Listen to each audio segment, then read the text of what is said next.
இந்த ஒரு வீடியோவில் வந்து நம்ம எந்த புத்தகத்தை பற்றி பார்க்க போகிறோம் அப்படின்னா எனது இந்தியா எஸ் ராமகிருஷ்ணன் அவர்கள் வந்து எழுதியது. இந்த புத்தகத்தை பற்றி நம்ம ஒரு 50-60 வீடியோ வச்சு நம்ம போட்டிருக்கோம். ஏன்னா கிட்டத்தட்ட வந்து ஒரு 600 பக்கங்கள் உள்ள இந்த புத்தகம் தேசாந்திரி பதிப்பகம் தான் வெளியிட்டிருக்காங்க. அதனால் வந்து ஏகப்பட்ட சாப்டர்ஸ் இருக்குது. இப்போ நம்ம பார்க்க போகிறது வந்து 69வது சாப்டர். அப்போ கண்டிப்பாக வந்து ஒரு 50 வீடியோ வச்சு இந்த புத்தகத்தை பற்றி போட்டிருப்போம். ஏன்னா இந்தியாவோட முழுக்க வரலாறு எல்லாமே வந்து இதில் மேக்ஸிமம் வந்து கவர் பண்ணியிருப்பாங்க. எஸ் ராமகிருஷ்ணன் என்ன சொல்லியிருப்பாங்கன்னா, இதோட முன்னுரையில் வந்து நீங்கள் வந்து ஸ்கூலில் படித்ததெல்லாம் வந்து ஒரு 5-லேருந்து ஒரு 10% வரையும் தான். பட் இதில் வந்து இந்தியாவோட முழுக்க வரலாறுலாம் இருக்குது. ஏன்னா நம்ம ஸ்கூலில் படிக்கிறப்ப நிறைய இது வந்து வாண்டடாக வந்து திணிக்கப்பட்டிருக்கும், இல்லைனா வந்து சில இது மறைக்கப்பட்டிருக்கும், சில இது வந்து ரொம்ப விடுபட்டே இருந்திருக்கும். பட் இந்த புத்தகம் வந்து முழுக்க வரலாறு நிறைந்த புத்தகம் அப்படின்னு சொல்லியிருப்பாங்க. இன்னும் மேலே இந்த புத்தகத்தை பற்றி ஒரு சிறப்பு என்னென்னா, இந்த புத்தகம் வந்து IAS பயிற்சி பள்ளியில் வந்து பாட புத்தகமாக வச்சுருக்காங்க. அந்த அளவுக்கு வந்து ரொம்ப சிறப்பு வாய்ந்த ஒரு புத்தகம். அதனால தான் வந்து இந்த புத்தகத்தை வச்சு நம்ம வந்து 50 வீடியோ போட்டிருக்கோன்னா அவ்வளோ இன்ஃபர்மேஷன் வந்து இந்த புத்தகத்தில் வந்து இருந்துருந்துச்சு. அதுதான் வந்து உண்மை. ஸோ இப்போ பார்க்க போகிறது வந்து பெண்களுக்கு நடந்த வன்கொடுமைகள் அப்படின்ற ஒரு டாபிக் கீழே வந்து இந்தியாவில் வந்து ஒரு 3 தடை சட்டங்கள் வந்து ரொம்ப முக்கியமான சட்டங்கள் அப்படின்னு சொல்கிறாங்க. அதாவது பெண்களுக்கு சப்போர்ட்டிவாக வந்து ஒரு 3 தடை சட்டங்கள் கொண்டு வந்தாங்க. அதில் வந்து ரொம்ப முக்கியமானது வந்து என்னென்னா, ஃபஸ்ட்டாக இருக்குது வந்து அந்த சதி கொடுமை அப்படின்றாங்க. சதி கொடுமை அப்படின்னா வந்து நம்ம வந்து உடன்கட்டை ஏறுதுன்னு சொல்லுவோம். அந்த மாதிரி வந்து அதாவது ஹஸ்பண்ட் வந்து இறந்துட்டாங்க அப்படின்னா வந்து அவங்க மனைவிகளுமே வந்து அவங்கள எரிக்கிறப்ப அவங்க மறுபடியும் அந்த எரிஞ்ச அந்த நெருப்பிலே வந்து இவங்களும் வந்து தன்னோட உயிரை வந்து மாய்த்துக்கணும், இவங்களும் வந்து இறந்து போயிடணும். கணவர் வந்து ஒரு 80 வயசாக இருப்பார், 70 வயசாக இருப்பார், 50 வயசாக இருப்பார். அவங்களாம் வந்து ஒரு 20 வயசு பொண்ணு, 18, 15 வயசு பொண்ணெலாம் வந்து கல்யாணம் பண்ணியிருப்பாங்க. ஒரு முதிர்வு காரணமாக வந்து கணவன் வந்து இறந்துட்டார் அப்படின்னா வந்து, இல்லை ஒரு போரில் இறந்துட்டார் அப்படின்னா வந்து இவங்க வந்து போய் அந்த கணவனை எரிக்கிற அந்த நெருப்பிலே வந்து இவங்க வந்து இறந்து போயிடணும். இது வந்து அந்த சமயம் சாதி சார்ந்து வந்து இருந்திருக்கு. ஒரு டயத்தில் வந்து எல்லாமே இப்படி பண்ணிக்கிட்டு இருந்திருக்காங்க. அவங்களுக்கு விருப்பமே இல்லைனாலும் சொந்தக்காரங்க வந்து அவங்கள வந்து பண்ண வச்சுருக்காங்க. இது வந்து நம்மளோட சாமி குத்தமாயிரும், இதை வந்து நீ பண்ணி தான் ஆகணும், இதை பண்ணால் தான் வந்து உன்னோட புருஷனோட அந்த சாவு வந்து சாந்தி அடையும் அப்படின்னு சொல்லிட்டு வேணுக்குமே வந்து நெருப்பில் பிடிச்சி தள்ளி விடுவாங்களாம். அப்படியே அவங்க மறுபடியும் வந்தாலும் மறுபடியும் வந்து நெருப்பில் தள்ளி விட்டுறாங்களாம். இதுதான் வந்து அந்த சதி கொடுமை அப்படின்றாங்க. இந்த மாதிரி ஒருனுக்கு அதை தடை சட்டம் கொண்டு வந்தாங்க. அதுதான் வந்து முக்கியமான ஒரு விஷயன்றாங்க. ரெண்டாவது அந்த 3 சொன்னல, அதில் ரெண்டாவது என்னென்னா வந்து ரொம்ப அந்த பால் வயசு மாறாமல் உள்ள பிள்ளைங்களுக்குலாம் வந்து கல்யாணம் பண்ணி கொடுத்துறது. அதாவது 12 வயசு, 11 வயசு, 13 வயசு இந்த மாதிரி பிள்ளைங்களுக்குலாம் வந்து கல்யாணம் பண்ணி கொடுத்துட்டு அவங்க வந்து ரொம்ப கஷ்டப்பட்டாங்களாம். அவங்களுமே ஏகப்பட்ட பேர் வந்து இறந்துமே போனாங்களாம். நிறைய விஷயத்தை வந்து அந்த குழந்தை அந்த பிரசவ வழியில் வந்து தாக்கு பிடிக்க முடியாமல் வந்து இறந்து போயிருக்காங்க. அந்த மாதிரி வந்து ரொம்ப சின்ன வயசுலேயே வந்து கல்யாணம் பண்ணி கொடுத்துட்டு இருந்தாங்களாம். அதுக்குமே வந்து ஒரு தடை சட்டம் கொண்டு வந்து அதுக்குமே வந்து பெண்களை வந்து காப்பாற்றிருக்காங்க. மூணாவது வந்து அந்த தேவதாசி ஒழிப்பு சட்டம்ன்றாங்க. அந்த தேவதாசி அந்த செய்கிறவங்க அந்த ஒரு தொழில் சார்ந்த உள்ளவங்களுக்கு வந்து எதிராக அவங்களுக்குன்னு சொல்லிட்டு, ஏன்னா நிறைய பேர் வந்து ஃபோர்ஸ் பண்ணி அதை வந்து பண்ண வச்சுருக்காங்க. அதுக்கு பின்னாடி வந்து ஒரு பெரிய வரலாறே இருந்திருக்கு. நிறைய பேர் வந்து ஃபோர்ஸ் பண்ணியுமே அதை பண்ண வச்சுருக்காங்க. அவங்களுக்கு எதிராக வந்து ஒரு தடை சட்டம் கொண்டு வந்தாங்கன்னு சொல்லிட்டு இந்த 3 தடை சட்டங்கள் வந்து ரொம்ப முக்கியமான சட்டம்ன்றாங்க. அதில் வந்து முக்கியமான ஒரு வரலாறு தான் வந்து இதில் பார்க்க போகிறோம். என்னென்னா வந்து நான் ஃபஸ்ட்டு சொன்ன சதி கொடுமைன்னு, அதாவது அந்த உடன்கட்டை ஏறுதல், இது வந்து எந்த அளவுக்கு வந்து ரொம்ப கொடூரமாக இருந்துச்சு. அதை தடுக்கிறதுக்காக அவங்கவுங்க காலகட்டங்களில் வந்து எப்படிலாம் வந்து தடுத்தாங்க அப்படின்றதெல்லாம் வந்து சொல்கிறாங்க. பிரிட்டிஷ் காலகட்டத்திலலாம் வந்து நிறையாவே இருந்திருக்கு. அதுக்கப்புறம் வந்து பாபர், அக்பர் அவங்க காலகட்டத்திலாம் வந்து கொஞ்சமாக தடுக்க முயற்சி பண்ணியிருக்காங்க. அந்த முகலாய பேரரசில் கூட அவுரங்கசீப் காலகட்டத்தில் வந்து மேக்ஸிமம் வந்து தடுத்துருக்காங்களாம். பட் இருந்தாலுமே வந்து அங்கே உள்ள போலீஸ்காரங்களுக்குலாம் வந்து அந்த பணம்லாம் கொடுத்து வந்து இவங்க அதை கண்டினியூ பண்ணிக்கிட்டு தான் இருந்திருக்காங்க. ஏன்னா வந்து அவங்களுக்கு கொடுக்கலன்னா வந்து தடை பண்ணியிருக்கோம்ல, ஏன் பண்ணுறீங்கன்னு சொல்லிட்டு கைது பண்ணிட்டு போயிடுவாங்கன்னு சொல்லிட்டு அவங்களுக்கு பணம் கொடுத்துமே வந்து இந்த உடன்கட்டை ஏறுதலை வந்து சொந்தக்காரங்க யாராச்சும் அவங்க கணவன் வந்து இறந்துட்டா மனைவியை வந்து பிடிச்சி நெருப்பில் வந்து தள்ளி சாவடிச்சிருக்காங்க. ஸோ இது வந்து முற்றிலுமாக வந்து எப்படி வந்து அதை ஒடுக்குனாங்க அப்படின்ற வரலாறு தான் நம்ம இப்போ பார்க்க போகிறோம். அதில் வந்து இல்லைன்னா ஒருத்தவங்க வந்து அப்போ உள்ள அந்த பிரிட்டிஷ்காரங்களை வந்து அந்த குறிப்பு எழுதுவாங்கல்ல, அதில் தான் வந்து நமக்கு நிறைய வரலாறு தெரியும், நிறைய இந்தியாவை பற்றி தெரியும். நிறைய பேர் வந்து ரொம்ப தப்பாகவும் எழுதியிருப்பாங்க, சில பேர் வந்து ரொம்ப உண்மையாகவும் எழுதியிருப்பாங்க. அதில் வந்து ஒருத்தவங்க இந்த உடன்கட்டை ஏறுதலை வந்து நேராக பார்த்துருக்காங்களாம். அவங்க சொன்னதை வந்து இங்கே பதிவு பண்ணியிருக்காங்க. அவங்க பேரை மட்டும் சொல்லிவிட்டு அவங்க என்ன நேராக பார்த்தாங்கன்றது விஷயத்தையுமே நான் சொல்கிறேன். 1823ஆம் ஆண்டு பேனி பார்க்கஸ் என்ற வெள்ளைக்கார பெண் தன் கண்ணால் கண்ட காட்சி ஒன்றை இப்படி விவரிக்கிறார் அப்படின்னு சொல்லிட்டு, கங்கை நதிக்கரையில் அமைந்த உள்ள ஒரு சிறிய ஊர் அது. அந்த ஊரில் பிற்பகல் நேரத்தில் கங்கை கரையில் கூட்டமாக இருந்தது. ஒரு பெண்ணை உயிரோடு எரிக்க தயாராகி கொண்டிருந்தனன்னு சொல்லிட்டு இவங்க என்ன பண்ணியிருக்காங்க, இந்த 1823 வந்து பேனி பார்க்ஸ் அப்படின்றவங்க வந்து ஒரு வெள்ளைக்கார பெண் வந்து கண்ணால் பார்த்ததை வந்து சொல்லியிருக்காங்க. அதாவது கங்கை கரையில் உள்ள ஒரு சின்ன ஊராக, அங்கே வந்து ஒரு மதியான நேரத்தில் வந்து எல்லாமே வந்து ஒரு பொண்ணை வந்து எரிக்கிறதுக்கு ரெடியாக இருந்தாங்களாம். அவங்க கணவன் வந்து இறந்துட்டாங்களாம். அந்த பொண்ணு வந்து எரிக்கிறதுக்கு வந்து ரெடியாக இருந்தாங்களாம். அந்த பொண்ணுமே வந்து அக்செப்ட் பண்ணிட்டாங்களாம். பட் அதுக்கு முன்னாடி என்ன பண்ணியிருக்காங்க, அந்த பொண்ணு அப்போ உள்ள அந்த பிரிட்டிஷ்காரங்க அந்த நீதிபதிட்ட போய் போய் என்னோட கணவர் வந்து இறந்துட்டார், நாளைக்கு அவர் எரிக்க போகிறாங்க, நான் போய் அந்த நெருப்பில் எரிஞ்சு இறந்துடலான்றிருக்கேன், அதுக்கு நீங்கள் அனுமதி கொடுங்கன்னு கேட்டோன்னே அவர் வந்து அனுமதிலாம் கொடுக்க மாட்டோம், இதுக்கு வந்து சட்டத்தில் இடம் இல்லைன்னு சொல்லியிருக்காரு. மறுபடியும் இவங்க கேட்டிருக்காங்களா, அந்த நீதிபதி வந்து ஒத்துக்கவே இல்லையா, நீங்கள் வந்து இப்போதைக்கு ஒத்துக்கலைன்னா இங்கேயே வந்து நான் தூக்கு போட்டு இறந்து போயிடுவேன் அப்படின்னு சொல்லி நீதிபதியை வந்து மிரட்டியிருக்காங்க. அவர் வந்து ரொம்ப கோவமாகி வந்து அவரை விரட்டி விட்டாங்களாம். பட் இருந்தாலும் வந்து ஒரு டயத்துக்கு மேலே முடியலன்னு சொல்லிட்டு அவருமே கண்டுக்காம விட்டாராம். இவங்க வந்து அடுத்த நாள் வந்து அந்த கணவனை வந்து எரிக்க ரெடி ஆகிட்டாங்க. இவங்க வந்து தான் நீதிபதிட்ட பர்மிஷன் கேட்டுட்டு இருந்தாங்களே, நீதிபதி கொடுக்கவே மாட்டேன்ட்டார் சொல்லி இவங்களுக்கும் நீதிபதிக்குமே வந்து பிரச்சனையாக இருந்திருக்கு.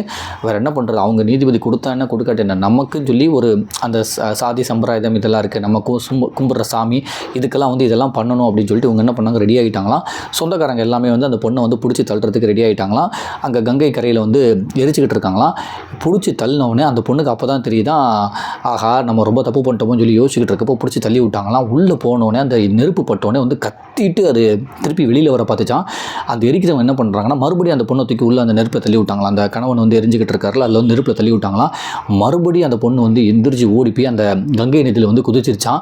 அதனால வந்து அந்த ஒரு எரிச்சல் தாங்க முடியல, அந்த நெருப்பு பற்றிக்கிட்டு எரி தான் தாங்க முடியல. இவங்க 2 வாட்டி தள்ளி விட்டோடனே 3ஆவது வாட்டி அந்த பொண்ணு நெருப்புலேருந்து வந்து கங்கை நதியில் விழுந்துருச்சான். அப்போ நீதிபதி வந்து வந்துட்டாங்களாம். அந்த பொண்ணு வந்து மறுவாழ்வு பெற்றுச்சு, ஸோ அதனால் வந்து அந்த பொண்ணு இனிமேல் வந்து நீங்கள் ஃபோர்ஸ் பண்ணாதீங்க, அதுக்கு வந்து கடவுள் வந்து ஒரு மறுவாழ்வு கொடுத்துட்டாரு, அதனால தான் நெருப்பில் வந்து சாகலை இல்லை, அதான் வந்து தண்ணிக்குள்ள வந்து விழுந்துருச்சு இல்லை, அந்த பொண்ணை நீங்கள் டிஸ்டர்ப் பண்ணாதீங்கன்னு சொல்லிட்டு அந்த பொண்ணை வந்து நீதிபதியை வந்து கூட்டிகிட்டு போய் தனியாகவே வந்து அதுக்கு தேவையான உதவிகள்லாம் செஞ்சு வாழ வச்சுருக்காரு. அப்போயுமே வந்து நிறைய அந்த இந்து சமயம் சார்ந்த உள்ளவங்களாம் வந்து எப்படி நீங்கள் வந்து இப்படி சொல்லலாம், அந்த பொண்ணு வந்து இறந்துருக்கணும், அந்த பொண்ணு வந்து அந்த உடன்கட்டை அந்த நெருப்பில் வந்து இறந்தால் தான் அவரோட புருஷன் வந்து ஆத்மா வந்து சாந்தி அடையும், இல்லைன்னா வந்து ஆத்மா சாந்தி அடையாது, அதனால் வந்து மறுபடியும் அந்த பொண்ணை வந்து நம்ம எரிச்சிருக்கணும், நீங்கள் எப்படி அதை தடுக்கலாம் அப்படி இப்படின்னு சொல்லி ஏகப்பட்ட கம்ப்ளைண்ட் வந்து அந்த நீதிபதி மேலே சொல்லியிருக்காங்க. ஒரு டயத்துக்கு மேலே வந்து நிறைய பஞ்சாயத்தானவனே வந்து நீதிபதிக்கு வந்து ரொம்ப டார்ச்சர் தாங்க முடியாமல் அந்த பொண்ணை வந்து வேறு ஊருக்கு அமுச்சு விட்டுட்டு அங்கே வாழ்கிறதுக்கான சில விஷயங்கள்லாம் வந்து சில அடிப்படை தேவைகள்லாம் பூர்த்தி செஞ்சு அந்த ஊரில் இல்லாமல் வேறு ஊருக்கு அந்த பொண்ணு அனுப்பி வச்சு வாழ வச்சாங்களாம். இந்த மாதிரி வந்து ஒரு விஷயம் நடந்திருக்கு. அந்த உடன்கட்டை ஏறுதல் வந்து எந்த அளவுக்கு வந்து ரொம்ப உக்கிரமாக இருந்திருக்குன்னு சொல்கிறாங்க. அந்த 7ஆம் நூற்றாண்டு அந்த டைத்தெல்லாம் இதை வந்து ஒரு வெள்ளைக்கார பெண்மணி வந்து பார்த்துருக்காங்களாம், அவங்க குறிப்பில் வந்து போட்டிருக்காங்களாம். ஸோ இப்படி நடந்துக்கிட்டு இருந்தது வந்து கொஞ்சம் கொஞ்சமாக வந்து எப்படி குறைஞ்சிச்சு அப்படின்றதான் வந்து அடுத்தடுத்த வரலாறுல வந்து சில விஷயத்தை படிக்கிறதெல்லாம் வந்து நான் படிச்சே கட்டிடுறேன். இந்த மாதிரி உடன்கட்டை ஏறுதல் வந்து சில பேர் வந்து அவங்க வரைஞ்சே வச்சுருக்காங்களாம், சில பிரிட்டிஷ் ஆளுங்களாம் அதையுமே வந்து இங்கே மென்ஷன் பண்ணியிருப்பாங்க. இந்த ஒரு படம் பார்த்தா தெரியும். ஸோ அந்த நெருப்பில் வந்து தள்ளி விடுறது. ஸோ அதுக்கப்புறம் அடுத்தடுத்து இந்த இந்தியாவில் வந்து இந்த உடன்கட்டை ஏறுதல் வந்து எப்படி குறைஞ்சிச்சு அப்படின்றத வந்து நம்ம பார்க்க போகிறோம். இந்த குறிப்பு சதி எனும் மூடப்பழக்கம் இந்தியாவை எப்படி ஆக்கிரமித்து இருந்தது என்பதை துல்லியமாக காட்டுகிறது. இதுபோல சம்பவம் ஒன்றை பிரெஞ்சு பயணி கிராண்ட் பிரேவும் ஐரோப்பியரான தாமஸ் டிவிங்கிக்கும் தங்களது குறிப்பேட்டில் பதிவு செய்திருக்கின்றனர். சதி பற்றி விரிவான கட்டுரை ஒன்று 1785 கல்கத்தா கெஜட் பத்திரிகையில் வெளியாகி பலத்த வாத பிரவாதங்களை ஏற்படுத்தியது. வில்லியம் வாட் என்ற மதபோதகர் சதியிலிருந்து தான் காப்பாற்றிய இளம்பெண்ணை பற்றிய கடிதம் ஒன்றில் குறிப்பிட்டிருக்கிறார். 1799 கல்கத்தாவுக்கு வந்த ஓவியர் பல்தாசர் சோல்வின்ஸ் என்பவர் சதியை நேரடியாக கண்டு ஓவியம் வரைந்திருக்கிறான்னு சொல்லிட்டு அந்த ஓவியமே சொல்கிறாங்களா. அதாவது ஒரு பொண்ணை வந்து நெருப்பில் தள்ளி விடுறது வந்து ஒருத்தர் வந்து ஓவியமே வரைஞ்சி வச்சிருக்காராம். அதை வச்சு பார்க்கும்போதெல்லாம் வந்து நிறைய விவாத பொருளாக வந்து வந்துச்சான், இந்தியாவில் இப்படி நடக்குது அப்படின்னு. பெண்ணை தெய்வமாக கருதி பாரத மாதா என்று புகழ்ந்து பாடும் இந்தியா. ஸோ என்ன சொல்கிறாங்கன்னா, இந்த மாதிரி ஒரு ஃபோட்டோலாம் பார்த்து வெளிநாடுகள் என்ன சொல்கிறாங்கன்னா வந்து நீங்கள் வந்து பாரத மாதான்னு சொல்லி பெண்களை வந்து உயர்ந்து சொல்கிறீங்க, ஆனால் பெண்களுக்கு வந்து இப்படி வந்து அந்த சதி கொடுமை பண்ணுறீங்க, அவங்கள வந்து நெருப்பில் போட்டு எரிக்கிறீங்க, அப்புறம் எப்படி நீங்கள் வந்து பாரத மாதா இந்தியா அப்படின்னு சொல்லிட்டு இவ்வளோ பெருமைப்படுத்துறீங்க, ஆனால் பெண்களுக்கு வந்து இவ்வளோ அந்த கொடுமை வந்து கொடுத்துக்கிட்டு இருக்கீங்களே, அப்போ அதுக்கு என்ன சம்பந்தம், அப்புறம் இதுக்கு பாரத மாதான்னு சொல்கிறீங்கன்னு சொல்லி இந்தியா மேலே வந்து நிறைய பத்திரிகைகள் வந்து கேள்வியுமே கேட்டாங்களாம். அதையுமே வந்து இங்கே சொல்கிறாங்க. நிறைய போராட்டங்களும் இதுக்கு வந்து ஒரு தடை சட்டங்கள் கொண்டு வரணும்னு சொல்லிட்டு எல்லாமே வந்து அப்போ தான் வந்து அதோட தீவிரம் வந்து ரொம்ப தீவிரமடைஞ்சிருக்கு அந்த ஒரு பிரச்சனைகள் எல்லாமே. அதுக்கப்புறம் வந்து அடுத்தடுத்து உள்ளவங்களாம் வந்து எப்படி இதை வந்து அடக்குமுறை கொண்டு வந்து தடை சட்டம் போட்டாங்கன்றது வந்து ஒரு வரலாறாக சொல்லியிருக்காங்க. இறந்து போன ஒருவருக்காக அவர் மீது பாசம் கொன்ற மற்றவர் உணவை துறந்து உயிர்விடும் வழக்கத்தின் பெயர் அனுமரணம். இது ஒருவர் மற்றவர் மீது கொண்ட அன்பால் அவரது இழப்பை தாங்கிக் கொள்ள முடியாமல் மேற்கொள்ளும் செயல். அனுமரணம் செய்து இறந்தவர்களை பற்றிய சான்றுகள் ஏராளமாக இருக்கின்றன. அதுபோலவே தன் கழுத்தை தானே அறுத்துக்கொண்டு உயிர்விடும் நவகண்டம் என்ற முறையும் இருந்தது. இது தண்டனையாகவோ களப்பலியாகவோ அர்ப்பணிப்புக்கான சடங்காகவோ நடந்திருக்கிறது. ஜப்பானில் உள்ள சாமுராய்கள் இதற்கு செப்புகு என்கிறார்கள், அதாவது விசுவாசத்துக்காக உயிரை விடுவதுன்னு சொல்லிட்டு. ஸோ விசுவாசத்துக்காகலாம் வந்து உயிரை விட்டுருக்காங்க, அதுவுமே வந்து நடந்திருக்கான். ஜப்பானில் வந்து சாமுராய்கள் இதை வந்து செப்புகு அப்படின்னு சொல்லி சொல்லுவாங்களாம். இது வந்து விசுவாசத்துக்காக வந்து உயிரை விடுறதான்.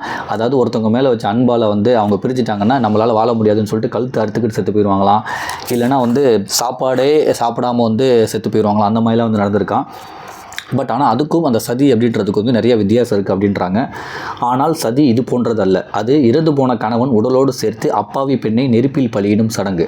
அப்படி பெண் பலி கொடுக்கப்படுவதால் ஆணுக்கு சொர்க்கம் கிடைக்கும் என்ற மூட நம்பிக்கை இருந்தது. கணவனை இழந்த பெண் வேறு ஆணோடு பழகி குழந்தை பெற்றுவிட்டால் இன தூய்மை அழிந்துவிடும் என்று கூறி வருகின்றனர். எனவே அவளை கணவனோடு சேர்த்து கொன்றுவிட வேண்டும் என்ற எண்ணமும் அந்த காலத்தில் நடைமுறையில் இருந்திருக்கிறது. கிமு 3ஆம் நூற்றாண்டில் இருந்தே இந்தியாவில் சதி நடைமுறையில் இருந்திருக்கிறது. அந்த காலங்களில் கால்நடைகளைப் போலவே பெண்ணும் ஆணுக்கான உடைமை பொருள். ஆகவே கால்நடைகளை யாகத்தில் பலி கொடுப்பது போல பெண்ணையும் அதன் உரிமையாளன் இறந்து போன பிறகு பலி கொடுத்திருக்கின்றனர். இப்படி உயிரோடு கொல்லப்பட்ட பெண்களுக்கு நினைவுக்கல் வைத்து வழிபடுகிறார்கள். கொஞ்ச காலத்தில் அவள் சதி மாதா என்று சிறு தெய்வமாகி விடுகிறாள்.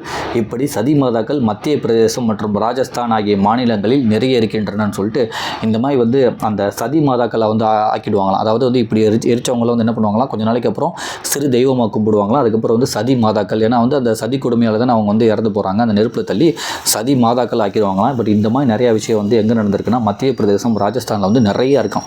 ஸோ இந்தியாவுக்குள்ளே நிறைய நடந்துகிட்டு இருக்குது. பட் ஆனால் மத்திய பிரதேசம் ராஜஸ்தானில் வந்து ரொம்ப ரொம்ப நிறையா இருந்திருக்கு அப்படின்றதுமே இங்கே பதிவு பண்ணுறாங்க.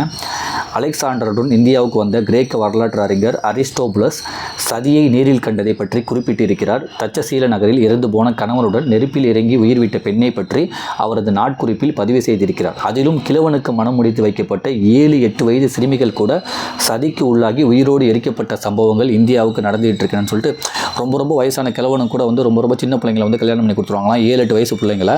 அந்த மாதிரி கிழவன் வந்து வயது மூப்பில் வந்து இறந்து போயிடுவாங்கள்ல முதியவர்கள்லாம். அதனால் வந்து 7-8 வயசு பிள்ளைங்க வந்து விதவை ஆயிடுவாங்களாம். அவங்கெல்லாம் வந்து நெருப்பில் தள்ளி கொண்டிருக்காங்க. அவங்க வந்து எதுவுமே தெரியாமல் வந்து அந்த கத்தி கதற இதெல்லாம் வந்து இவங்க பார்த்துருக்காங்க அப்படின்றதையுமே வந்து அந்த பிரிட்டிஷ்காரங்க அப்போ வந்து இந்தியாவுக்கு வந்தவங்களாம் வந்து அவங்களோட வாழ்க்கை குறிப்பில் வந்து இதை மென்ஷன் பண்ணியிருக்காங்களா. இந்தியாவில் வந்து இந்த மாதிரிலாம் நடந்திருக்கு அப்படின்றத வந்து இந்த சதி கொடுமையை பற்றி அவங்களோட குறிப்புலாம் வந்து நிறையா மென்ஷன் பண்ணியிருக்காங்களாம். சதிக்கு எதிரான போராட்டம் என்பது 12ஆம் நூற்றாண்டில் தான் மேலோங்க தொடங்கினு சொல்லிட்டு அந்த 12ஆம் நூற்றாண்டு வந்தவன தான் இதெல்லாம் வந்து 3ஆம் நூற்றாண்டுக்கு அந்த அப்படியே நடந்துக்கிட்டே இருந்திருக்கு. 12ஆம் நூற்றாண்டில் தான் வந்து இதுக்கு எதிராக சட்டம் இயக்கணும்னு சொல்லிட்டு ஏகப்பட்ட பேர் வந்து போராடிட்டு இருக்காங்க. அது வந்து கொஞ்சம் கொஞ்சமாக குறைய ஆரம்பிச்சுக்குன்னு சொல்லிட்டு அந்த ஒரு வரலாறுமே சொல்கிறாங்க. இங்கே சதிக்கு எதிரான போராட்டம் என்பது 12ஆம் நூற்றாண்டில் தான் மேலோங்க தொடங்கின. அதற்கு முன் வட இந்தியாவில் அங்கொன்றும் இங்கொன்றுமாக பெண்கள் சதியிலிருந்து தப்பி ஓடிய சம்பவமும் பிடிபட்டு கடுமையான தண்டனை வழங்கப்பட்டு பின்னர் எரித்து கொல்லப்பட்டதும் குறிப்புகளில் பதிவாகி இருக்கிறது.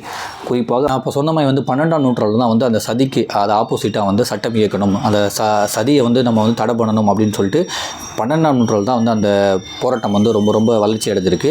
பட் அப்போதைக்கு என்ன பண்ணியிருக்காங்கன்னா வந்து நிறையா பேர் வந்து அதுக்கு முன்னாடி வரையுமே வந்து சதி கொடுமையால் வந்து நிறைய பேர் கொல்லப்பட்டிருக்காங்களாம். அது மாதிரி வந்து நெருப்புகளுக்கு பயந்து வந்து தப்பிச்சு ஓடுறவங்களை வந்து நிறைய பேர் வந்து ஓடி போயிடுவாங்களாம். அதை பிடிச்சிட்டு வந்து அவங்கள வந்து திருப்பி வந்து நெருப்பில் போட்டு கொல்லுவாங்களாம். இல்லைனா வந்து அவங்களுக்கு வந்து பெரிய பெரிய சவுக்கடி தண்டனைலாம் கொடுத்துருக்காங்களாம். யாரெல்லாம் வந்து கணவன் இறந்து வந்து பெண்கள் வந்து அந்த நெருப்பில் போய் சாகலையோ தப்பிச்சு ஓடுறாங்களோ அவங்கள மறுபடியும் பிடிச்சிட்டு வந்து நெருப்பில் போடுறது, இல்லைனா வந்து அவங்களுக்கு வந்து சவுக்கடி கொடுத்து தண்டனை கொடுக்குறதுன்னு சொல்லிட்டு அந்த மாதிரி வந்து நடந்துகிட்டு இருந்திருக்கு அப்படின்றாங்க. குறிப்பாக 1206இல் சதி சடங்குக்கு முன் அது பெண்ணுக்கு சம்பந்தமா என்று கேட்கப்பட வேண்டும் என்ற சட்டம் டெல்லி சுல்தான்களால் அமல்படுத்தப்பட்டது. ஆனால் குடும்பத்தினர் பெண்ணை நிர்பந்தம் செய்து சதியை எளிதாக நிறைவேற்றிக் கொண்டதால் அந்த சட்டத்தால் பெரிய பயன் எதுவும் இல்லை. சதி சடங்கு இந்துக்களின் நம்பிக்கை, அதற்குள் தலையிடுவது அவர்களின் உரிமைகளை பறிப்பது போல் ஆகிவிடும் என்ற கருத்து பாபர் ஆட்சி காலத்தில் நிலவியது. ஆனால் அக்பர் ஆட்சி காலத்தில் சதி ஓரளவு தடை செய்யப்பட்டது. ஆனால் காவல் அதிகாரிகளிடம் அனுமதி பெற்றால் சதி சடங்கை நிறைவேற்றிக் கொள்ளலாம் என்ற ஒரு விதிவிலக்கு அமல்படுத்தப்பட்டதுன்னு சொல்லிட்டு ஸோ பாபர் காலத்தில் என்ன பண்ணியிருக்காங்க வந்து அது வந்து இந்து சமய கொள்கை, அதை வந்து நம்ம தலையிட முடியாதுன்னு சொல்லிட்டு அதை வந்து தடை பண்ணவே இல்லையா, அது அப்படியே நடந்துகிட்டு இருக்கான். பட் ஆனால் அக்பர் காலத்தில் வந்து ஓரில் வந்து தடை பண்ணாங்களாம். எப்படி பண்ணாங்கன்னா காவல் அதிகாரிகிட்ட வந்து கேட்டுட்டு தான் வந்து நீங்கள் அதை பண்ணணும், கேட்காம பண்ணக்கூடாது அப்படின்னாங்களாம். பட் ஆனால் காவல் அதிகாரிகிட்டே வந்து பணம் கொடுத்துட்டு அதை கேட்டு பர்மிஷன் வாங்கி நிறையா அந்த சதி கொடுமைகள்லாம் வந்து நடந்துகிட்டு இருக்கு. அதாவது கணவன் இறந்துட்டா மனைவியை வந்து அந்த நெருப்பில் தள்ளி இது பண்ணுறது. அதுக்கப்புறம் அந்த அவுரங்கசீப் காலகட்டத்தில் வந்து முழுமையாகவே வந்து அதை வந்து தடை பண்ணிட்டாங்களாம். பட் அப்பயுமே வந்து போலீஸ்காரங்களுக்கு வந்து லஞ்சம் கொடுத்து அங்கங்கே நடந்துகிட்டு இருக்கான். ஏன்னா வந்து அவங்க லஞ்சம் கொடுக்கலன்னா அவங்க வந்து அது எப்படி நீங்கள் இதை பண்ணலாம், இதுக்கு தான் தடை சட்டம் போட்டாச்சுன்னு சொல்லி பிடிச்சிடுவாங்கன்னு சொல்லிட்டு அவங்களுக்கு லஞ்சம் கொடுத்து வந்து இங்கே வந்து பெண்களை வந்து நெருப்பில் போட்டு எரிச்சிருக்காங்க. எந்த பெண்களுக்கெல்லாம் வந்து கணவன்கள் வந்து இறந்தாங்களோ அவங்களெல்லாம் வந்து நெருப்பில் போட்டு அந்த சதி கொடுமையை வந்து நிறைவேற்றிருக்காங்க. போலீஸ்காரங்களுக்கு லஞ்சம் கொடுத்து அவுரங்கசீப் காலத்தில் வந்து இதை வந்து தடை பண்ணியுமே வந்து இப்படி நடந்துக்கிட்டு இருக்கு அப்படின்றதையுமே வந்து இங்கே பதிவு பண்ணுறாங்க. ஐரோப்பியர்களின் வருகைக்கு பிறகே சதி சடங்கு குறித்து கடுமையான எதிர்வினைகள் உருவாகத் தொடங்கின. 1515 போர்ச்சுகீசியர்கள் தங்களது ஆட்சியின் கீழ் இருந்த கோவாவில் சதியை முழுமையாக தடை செய்தனர். பிரெஞ்சு மற்றும் டச்சுக்காரர்களும் தங்களது ஆளுகையின் கீழ் இருந்த பகுதிகளில் இந்த முறையை தடை செய்தனர். ஆனால் டேனிஷ் கம்பெனி தரங்கம்பாடியில் சதியை தடை செய்யவே இல்லை. 18ஆம் நூற்றாண்டு வரை சதிக்கு ஆதரவாகவே பெரும்பான்மை மக்கள் இருந்தனர். அதை புனித சடங்காகவே கருதினர். தமிழகத்தில் சோழர் காலத்தில் உடன்கட்டை ஏறும் பழக்கம் அதிகமாக இருந்தது பற்றி சான்றுகள் கிடைத்துள்ளன.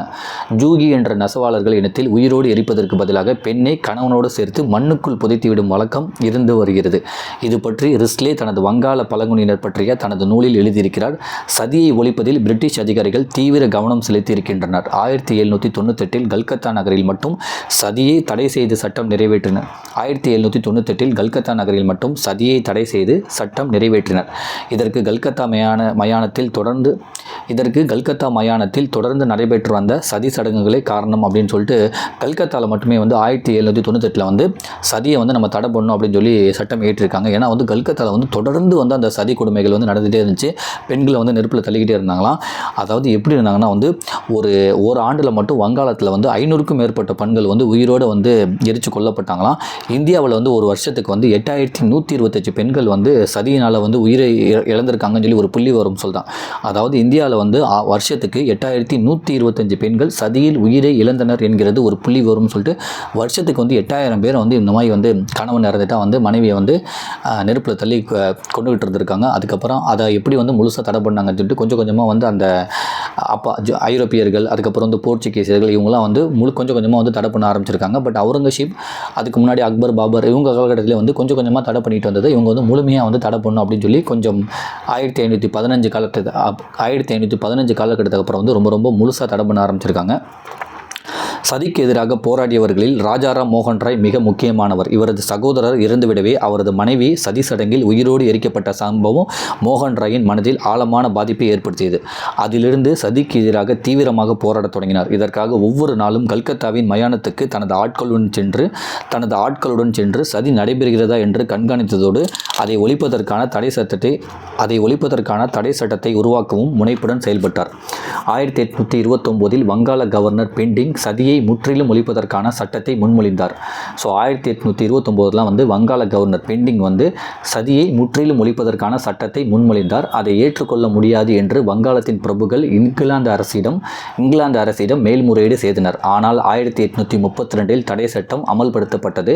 வங்காளத்தில் சதி ஒடுக்கப்பட்ட போதும் அது பிற சமஸ்தானங்களிலும் சிற்றரசர்களின் ஆளுமையில் இருந்த பகுதிகளிலும் தொடர்ந்து நடைமுறையில் தான் இருந்தது. ராஜஸ்தானில் சதி தர்ம ரஷா சமிதி என்ற அமைப்பு சதியை நியாயப்படுத்தி போராடியதுன்னு சொல்லிட்டு என்னதான் 1832 தடை சட்டம் அமல்படுத்தப்பட்டாலுமே அந்த வங்காளத்தில் அப்போலாம் இந்தியா வங்காளம் பாகிஸ்தான்லாம் ஒரே நாட்டில் தானே இருந்துச்சு. ஸோ வங்காளத்தில் 1832 தடை சட்டம் அமல்படுத்தப்பட்டாலும் சில பேர் அதை பண்ணிக்கிட்டு தான் இருந்தாங்களாம். சிற்றரசர்கள்லாம் அவங்களோட ஊரில் பண்ணிக்கிட்டு தான் இருந்தாங்களாம் அந்த சதியை. அதாவது மனைவியை கணவன் இருந்துட்டா மனைவியை நெருப்பில் தள்ளி சாவடிக்கிறது. இன்னொன்று சில அமைப்புகளே இது எங்களோட சம்பிரதாயம், நீங்கள் எப்படி இதுக்கு தடை சட்டம் அமல்படுத்தலாம்னு சொல்லிட்டு போராடிக்கிட்டுமே இருந்திருக்காங்க. ஸோ இது 1832 வரையும் உள்ள வரலாறு சொல்லியிருக்காங்க. ஸோ அதுக்கப்புறம் அதோட வரலாறு மறுபடியும் தொடர்ந்துக்கிட்டு அடுத்த ஒரு பேஜில் இருக்குது. இதை பற்றி நிறைய தெரிஞ்சுக்கணும் அப்படின்னா இன்னும் 2 புத்தகத்தை சொல்லியிருக்காங்க. ஸோ இதுவரையும் தான் 1832 உள்ள தடை சட்டத்தோட வரலாறு தான் நம்ம பார்த்தோம். பட் இந்த வரலாறு தொடருது. இதை நம்ம அடுத்த ஒரு பகுதியில் நம்ம வீடியோவாக பண்ணலாம். ஸோ இதை எப்படி முற்றிலுமாக குறைச்சாங்க அப்படின்றத நம்ம அடுத்த வீடியோவில் பார்க்கலாம். ஸோ எனது இந்தியா எஸ் ராமகிருஷ்ணன் அவர்கள் எழுதியது இந்த மாதிரி நிறைய வரலாறுகள் நிறைந்த ஒரு புத்தகம். நீங்கள் வாய்ப்பு இருந்தால் வாங்கி படிங்க.